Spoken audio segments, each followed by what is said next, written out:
આજે આપણે બનાવવાના છે રાજમા અને વટાણાની ટિક્કી. તમે એને પેટીસ કહો, ટિક્કી કહો, કટલેસ કહો, કોઈ પણ નામ આપી શકો છો. તો ચલો જોઈ લઈએ કેવી રીતે બને છે. એના માટે આપણને સૌથી પહેલાં 1 કપ બાફેલા રાજમા જોઈશે. રાજમાને મેં આખી રાત પલાળી અને કુકરમાં 4 સીટી કરી લીધી હતી. 1 કપ આપણે વટાણા લઈએ છે. વટાણાને પણ મેં બાફી લીધા છે. અહીંયા આગળ ફ્રેશ વટાણા લીધા છે આપણે. હવે 1 કપ આપણે બાફેલા બટેટા લઈએ છે. આને આપણે મેશ કરી લેવાનું છે. સરસ મેશ થઈ ગયું છે. હવે આપણે એમાં 1 કપ ખમણેલું ગાજર એડ કરીએ છે. 1 ઝીણો સમારેલો કાંદો એડ કરીએ છે. 1/2 કપ કોથમીર એડ કરીએ છે. 1 ચમચી આદુ મરચાંની પેસ્ટ એડ કરીએ છે. મીઠું લઈએ છે સ્વાદ પ્રમાણે. હળદર લઈએ છે 5 ચમચી.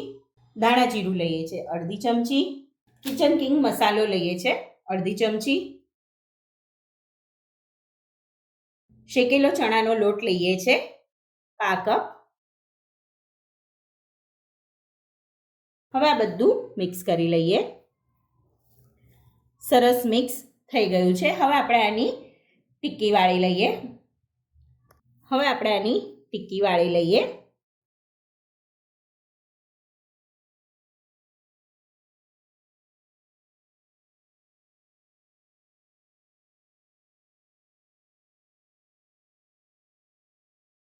એવી જ રીતે બીજી ટિક્કી પણ વાળી લઈએ.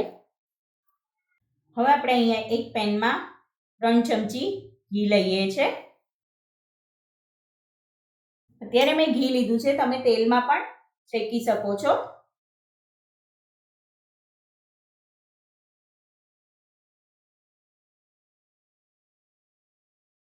ટિક્કીને બંને બાજુથી સરસ શેકી લઈએ છે. ટિક્કીને ફેરવી લઈએ.